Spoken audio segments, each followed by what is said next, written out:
faut la présence de Dieu. Pourquoi? Parce que le but, c'est de gagner des âmes et tu ne peux pas gagner des âmes si le doigt de Dieu n'est pas à l'ouvrage. Parce que tu ne pourras pas réaliser cela par tes propres forces, nous ne pourrons pas. C'est pas le doigt de Dieu, c'est pas une présence conséquente de Dieu dans notre saison.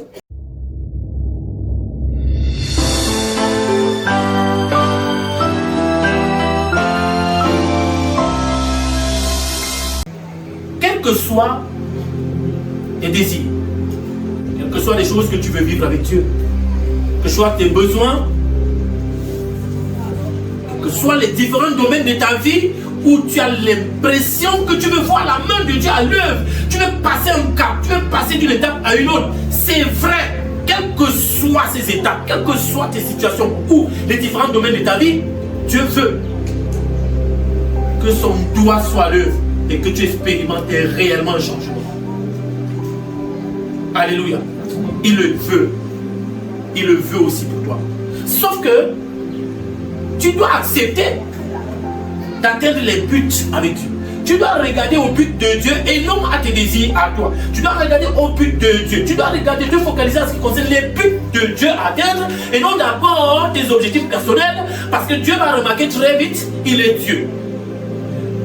Que c'est une lutte d'intérêt. Tu es avec lui par intérêt parce que c'est ce que tu cherches qui t'intéresse. Est-ce que nous sommes ensemble? Amen. Alors tu devras regarder aux objectifs. Tu vois, quand nous parlons de but et nous parlons de moyens, parce que le but ici, c'est que cette année, parlant d'élargissement, ce n'est pas seulement regarder à toi, à regarder à comment, dans mes activités, dans mes projets, dans mes entreprises, dans mon ministère, dans les choses que je vais faire, dans mon foyer, dans tout ce que j'entreprends, dans mes finances, il y a une croissance, un développement, et que je puisse manifester la multiplication, la fécondité, etc. C'est bien, mais les intérêts de Dieu, cette saison, est-ce que tu seras capable de faire la différence et faire la différence entre ce qui relève de la volonté de Dieu ou alors du désir de Dieu dans cette saison et ce qui relève de tes désirs, de tes besoins? Alléluia. J'espère qu'on est ensemble, je t'amène quelque part. Amen. Alors on a vu 5 points. Et un des points qu'on a vu, c'est que Dieu veut faire de toi un influenceur, une influenceuse. Parce que quand on parle d'élargissement, de se projeter, aller plus loin, ça veut dire qu'ici, on a parlé de conquête, ça implique la conquête. Conquérir quoi? Conquérir qui? Et si on veut voir les choses du point de vue biblique, on comprendra justement qu'il s'agit ici de conquérir des territoires. Amen. Mais le concept des territoires ici peut avoir beaucoup de choses. Le concept des territoires ici, ce n'est pas littéralement un espace géographique bien précis, mais cela en fait aussi partie. Est-ce qu'on est ensemble? Amen. Est-ce que tu peux imaginer là où tu es que Dieu peut vouloir, un seul instant, je ne sais pas ce que tu en penses, mais je passe le contrôle même de notre maman qui est là, j'ai suivi son témoignage quand on a causé. Est-ce que tu peux imaginer que Dieu veut te sortir d'ici, de ton espace habituel, et Dieu veut le faire? Il veut le faire, je ne sais pas pour toi, parce qu'il a quelque chose d'assez précis à faire avec chacun d'entre nous, et qu'il veut t'envoyer autre part. Est-ce que tu peux imaginer qu'il veut te sortir même de ce pays? Tu ne peux pas penser à cet instant. De moi? Non, pas du tout. Non, pas du tout. Je sais que je suis un petit Camerounais, d'une petite tribu, d'un petit village, d'une petite famille, d'un petit quartier de quelque part. C'est là que je suis sorti. Et je suis ce petit Camerounais qui ne peut quand même pas voir aussi grand. Tu verras grand au nom de Jésus. Amen. Tu ne peux pas marcher avec Dieu et ne pas voir grand. Ne pas te projeter, parce que Dieu, c'est un Dieu d'expansion. C'est un Dieu de multiplication, c'est un Dieu de fécondité. Alléluia. Amen. C'est un Dieu de croissance. C'est un Dieu d'élargissement et de conquête. Est-ce que tu peux imaginer un seul instant que Dieu veut se déployer au travers de ta bouche? Quelle performance tu peux avoir dans le cadre de la mission avec Dieu, dans ton foyer, dans ta maison, dans ta famille, partout? Est-ce que tu sais? Alléluia. Amen. Il y a un but à atteindre. C'est toujours de gagner une âme. Une âme. Parce Parce que la Bible dit une âme au ciel, c'est la joie. Il ne parle même pas du tout d'abord. Il parle de... Est-ce que chacun ici peut avoir une sainte colère cette année de se dire mais wow, c'est pas possible, c'est pas possible, c'est pas possible, et se mettre en prière pour ça, et mettre les genoux se pousser et dire à Dieu, c'est pas possible, moi mon Dieu, tu dois te servir de moi, tu dois te servir de moi pour gagner une âme pour le ciel, alléluia, une âme pour le ciel.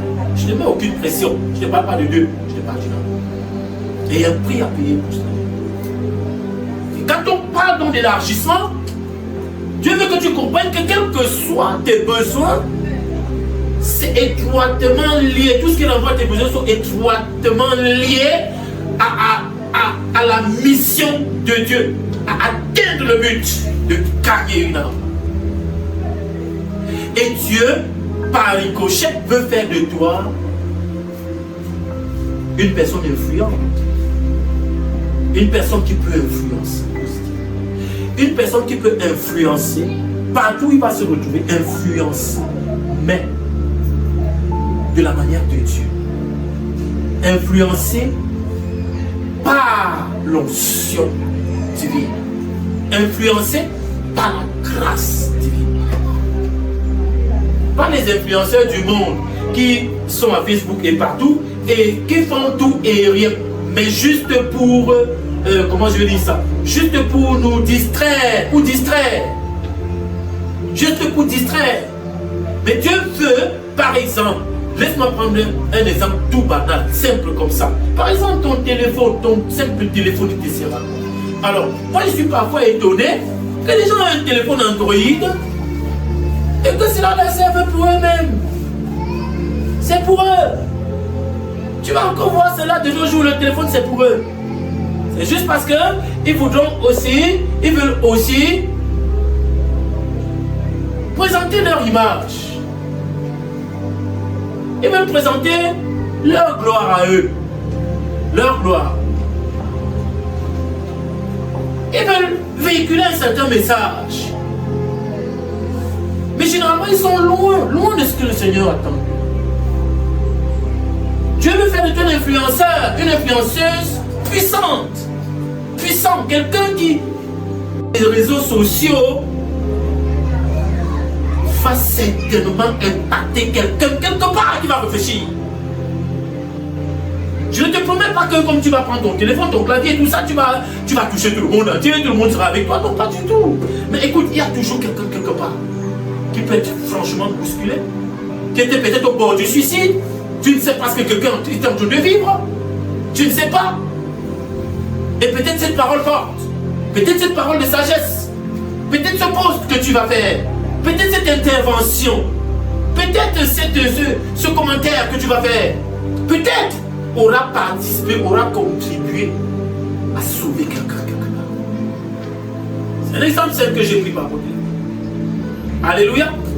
À quoi ça te sert? Parce que le but de Dieu, c'est de toucher dans quelque part. Et pour cela, cet instrument de travail que Dieu te donne, bien sûr, il y a beaucoup de distractions, beaucoup de bonnes choses, on ne refuse pas.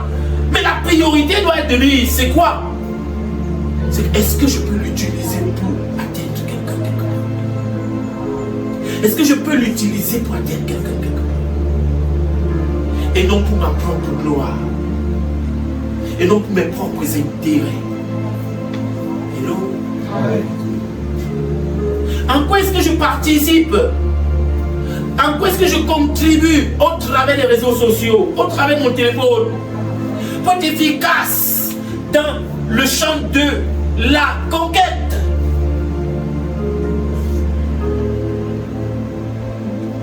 Alléluia. Amen. Non, en fait, tu vas te rendre compte que si tu fais ce test, il y en a beaucoup qui sont trop distraits. Ou encore, quand ils vont dans leur téléphone, les WhatsApp, Facebook, TikTok, tout ça, c'est pour leur propre intérêt, c'est pour leur propre gloire en fait. Ça doit changer. Cette perception des choses doit changer. Alléluia. Qu'est-ce que tu fais tous les jours? Quelle est ta démarche tous les jours? Qu'est-ce que tu fais chaque jour? Un peu, chaque jour, qui va dans cette direction. Cette année, tu dois comprendre. Dieu veut que tu reviennes à cela, c'est qu'il y a un but à atteindre. Il y a un but à atteindre avec Dieu. Et ce que tu veux est attaché à ce but. Ce que tu souhaites, ta maison, ton foyer, ta vie est attachée à ce but. C'est pendant que tu es engagé dans cette mission que tu verras le surnaturel se passer dans ta vie au nom de Jésus-Christ. Alléluia. Amen. Je viens de déclarer dans la vie de quelqu'un, cette saison, c'est ta saison. C'est ta saison d'élargissement et de conquête.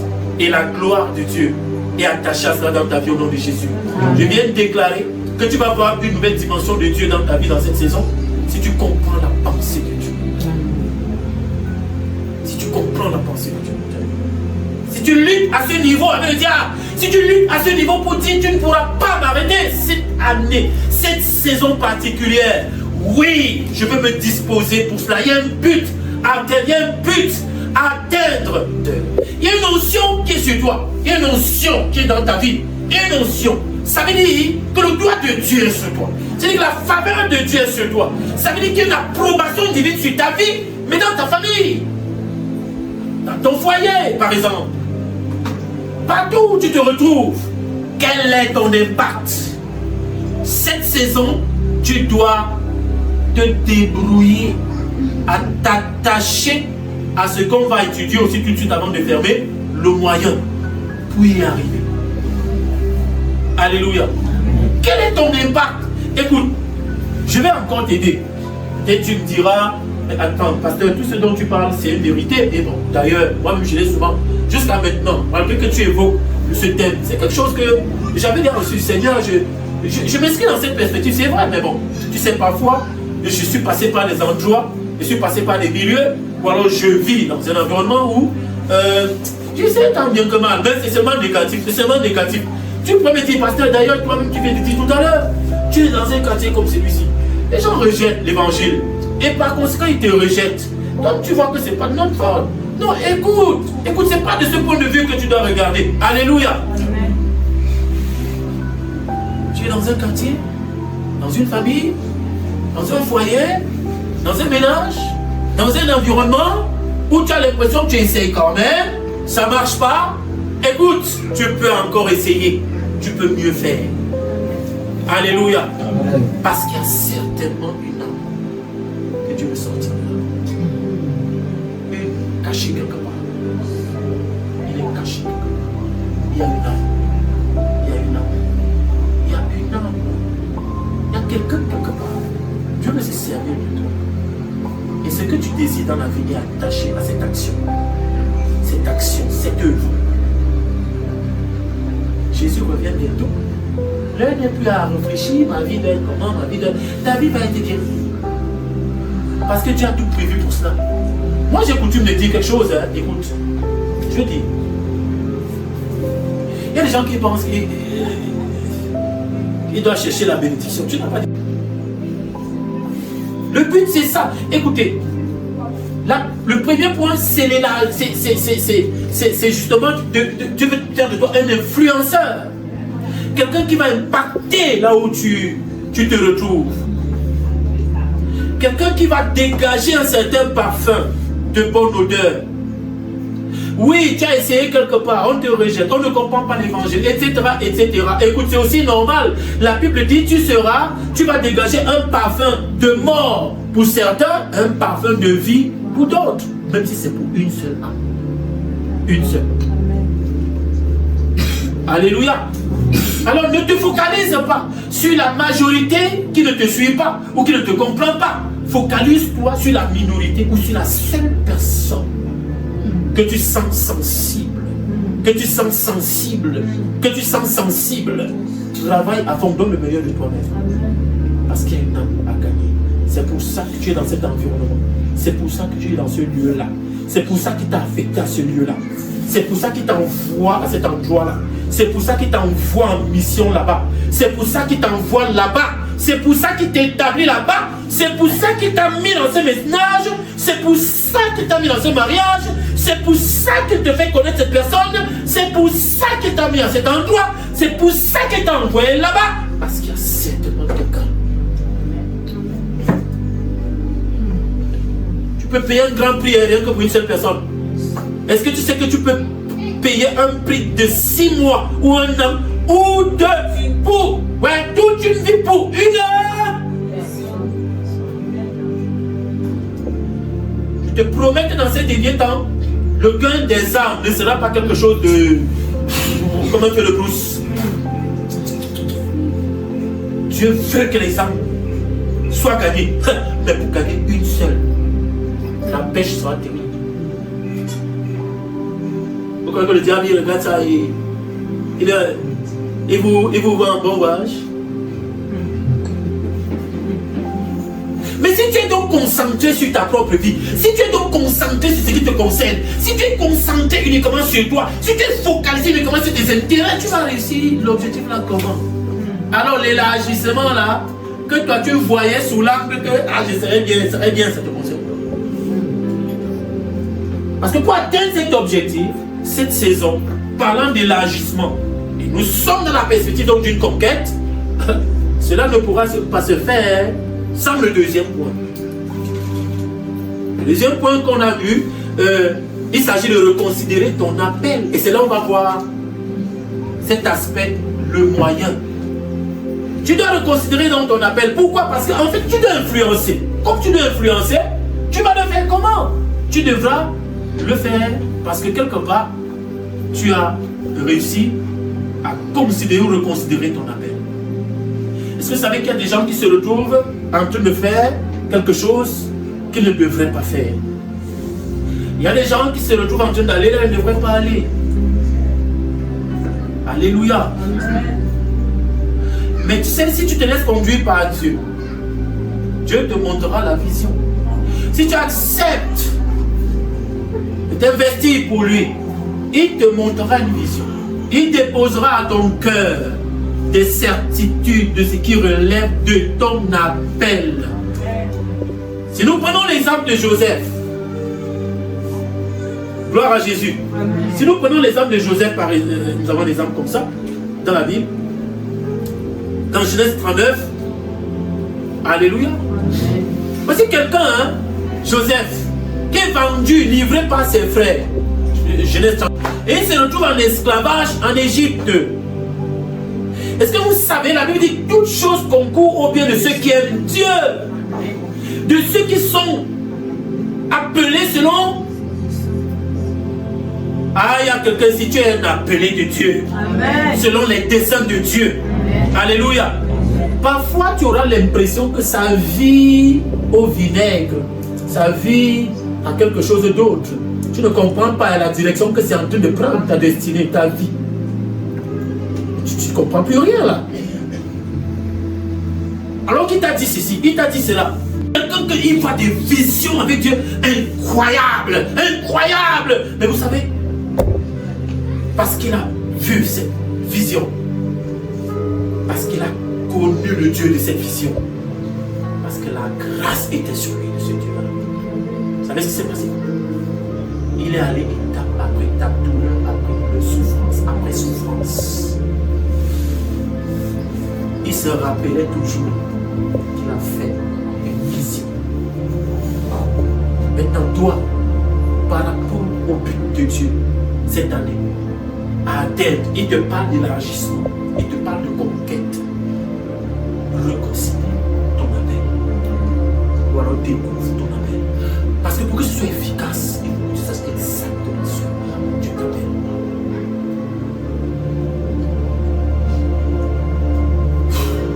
Alléluia. Amen.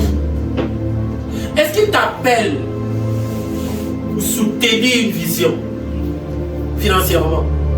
Il va te donner la provision comme ça. Est-ce qu'il t'appelle pour soutenir un homme de Dieu personnellement dans tout ce qu'il fait? Il va te donner cette vision, il va te déposer dans ton esprit.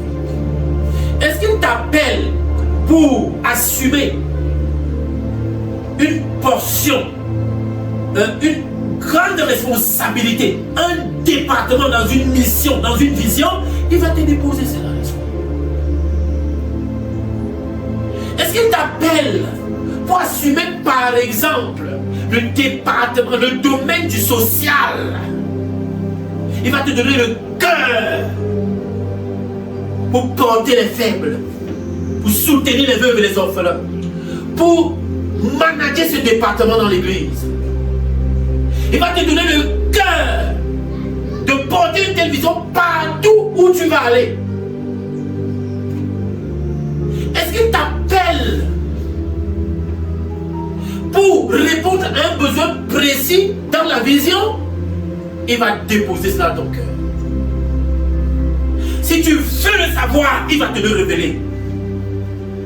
Tant que tu n'as pas soif de Dieu, tant que tu n'as pas envie d'accomplir cette course avec lui, tant que tu demeures religieux dans ton église ou dans la vision, tant que tu demeures dans cet état de religiosité et tu n'es pas constant ou constante, attention, parce que tu n'auras pas la vision de ton appel. Tu as besoin d'être constant, tu as besoin de te rendre disponible. Et pour ça, même dans de faibles choses, des petites choses, tu as besoin de commencer comme ça, à t'intéresser à des choses petites, dans l'église, dans la mission, dans la vision, à essayer de te monter utile, à essayer de voir dans quelle mesure tu peux être une solution, etc. Et ça vient sur toi. Ça vient sur toi. Tu as besoin d'être disponible. Tu as besoin d'être disponible. Une solution. Alléluia. Tu as besoin de considérer le fardeau qui est le fardeau d'un pasteur, ou alors d'un leader, si tu veux, d'un visionnaire. Tu as besoin de porter ce fardeau. Parce que si tu as besoin de porter ce fardeau, si tu as besoin de t'approprier ce fardeau directement, pendant que tu as le fardeau de porter ce fardeau, le fardeau de porter cette vision, de partager ce fardeau avec le visionnaire, c'est ainsi qu'il va te révéler ton appel. Ce qu'il veut exactement conduire avec toi dans cette vision ou hors de cette vision. Alléluia. Va reconsidérer cela. Si tu ne reconsidères pas ça, tu vas nous être un influenceur. Comment? Tu vas influencer comment? De la manière de Dieu. Tu vas influencer comment? Là où tu vas te retrouver, là où tu dois agir, là où tu dois te manifester avec Dieu, tu vas le faire comment? Tu as besoin de reconsidérer la vision de ton appel. Alors ce garçon, pendant qu'il souffrait, il ne savait pas, Joseph ne savait pas que Dieu avait déjà vu les années de souffrance, de sécheresse, de famine qui allaient se produire, et il le faisait passer par là à cause de sa famille, à cause de sa famille, à cause de sa tribu, à cause de sa famille.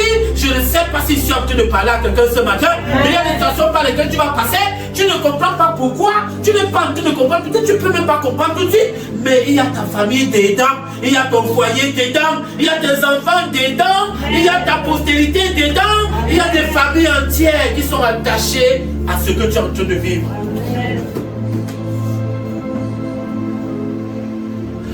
Mais pour finir, tu dois influencer et tu dois reconsidérer ta vision. Il n'a jamais perdu de vue la vision. Il sait qu'il est arrivé à la grandeur. Il savait que même s'il a commencé petit, même s'il est passé par n'importe quoi, même comme il est passé par Potiphar, vous allez lire quelque chose au chapitre 39, ouvre rapidement, on finit par là, chapitre 9, rapidement. Vous allez remarquer, à partir du verset 1, il va dire quelque chose. Oui. Oui. On fit descendre Joseph en Égypte. On fit descendre Joseph en Égypte. Et Potiphar, officier de Pharaon. Oui. Chef des gardes. Oui. Égyptien. Ouais. L'acheta des Ismaélites. Oui. Qui lui avait fait descendre. Je ne sais pas qui on est en train de vendre comme ça. Je ne sais pas dans ta société où tu travailles, c'est comme si tu es quelqu'un qu'on veut livrer. Je ne sais pas dans ta famille, je ne sais pas dans ton foyer, tu es la personne qui est prête à être livrée, qui est méprisée, qui est rejetée, qui est même livrée, vendue. Je ne sais pas si c'est toi, je ne sais pas dans quel contexte, mais la vérité c'est que c'est comme si ton histoire est cachée ici. Ton histoire est cachée ici. Amen. Ton histoire est cachée ici. Amen. La fin de ton histoire est cachée ici. Amen. Au nom de Jésus. Pardon. L'Éternel fut avec lui. L'Éternel fut avec lui. L'Éternel fut avec lui. L'Éternel était avec lui. Le moyen, n'est-ce pas? Zacharie chapitre 4 verset 6. Ma fille, ce n'est pas la puissance, ni pas la force humaine, c'est par l'esprit. Aussi longtemps que l'Esprit de Dieu est sur toi, aussi longtemps que l'Esprit de Dieu est en accord avec toi, aussi longtemps que la main de Dieu est sur toi, rien ne pourra t'arrêter au nom de Jésus. Amen. Tu vas seulement arriver. Tu vas seulement expérimenter la consolation de Dieu et la restauration de Dieu dans cette saison. Amen. Le moyen, c'est qu'il soit avec toi. Tu dois simplement te rassurer. Parce que les choses de Dieu, c'est que quand la prophétie sort, ou quand la parole déclarée sort, tu dis Amen. Mais le problème, c'est qu'il faut que tu intègres ça. Il faut que tu vives avec. Il faut que tu proclames ça. Il faut que tu crois ça. Et il faut que tu vives en conséquence.